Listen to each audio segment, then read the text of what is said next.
എറണാകുളം നെട്ടൂർ ഷൺമുഖപുരം ശ്രീ സുബ്രഹ്മണ്യ ക്ഷേത്രത്തിൽ മോഷണം.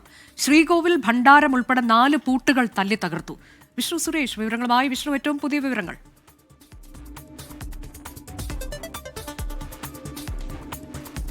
അനുജ, നെട്ടൂരിൽ സ്ഥിതി ചെയ്യുന്ന ഷൺമുഖപുരം ക്ഷേത്രത്തിലാണ് മോഷണമുണ്ടായത്. രാവിലെ ക്ഷേത്രം തുറക്കാനെത്തിയ ആളുകളാണ് ഈ മോഷണം നടന്ന വിവരം അറിയുന്നത്. ശ്രീകോവിലിന്റെയും അതോടൊപ്പം തന്നെ ഭണ്ഡാരത്തിന്റെയും ഒക്കെ താഴികൾ തല്ലി തകർത്ത നിലയിലായിരുന്നു. ഭണ്ഡാരത്തിൽ നിന്ന് പൈസ പോയിട്ടുണ്ട്, ഒപ്പം ഈ പുറത്ത് വെച്ചിരുന്ന ചില പൈസകളും പോയിട്ടുണ്ട് എന്നാണ് ലഭ്യമാകുന്ന വിവരം.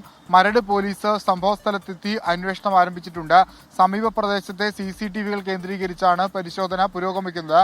എറണാകുളത്ത് കഴിഞ്ഞ കുറച്ച് നാളുകളായി, ഒരുപക്ഷെ ഒരു 2 ആഴ്ചയായി വ്യാപകമായി ഇത്തരത്തിൽ മോഷണ ശ്രമങ്ങളുണ്ട്. അത് ക്ഷേത്രങ്ങളും ഒറ്റപ്പെട്ട വീടുകളും ഒക്കെ കേന്ദ്രീകരിച്ചാണ് ഈ മോഷണങ്ങൾ നടക്കുന്നത്.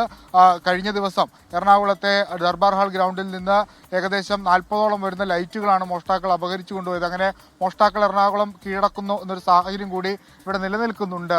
അനുജ, നെട്ടൂർ ഷൺമുഖപുരം ശ്രീ സുബ്രഹ്മണ്യ ക്ഷേത്രത്തിലാണ് മോഷണമുണ്ടായത്. വിവരങ്ങളാണ് വിഷ്ണു സുരേഷ് നൽകിയത്.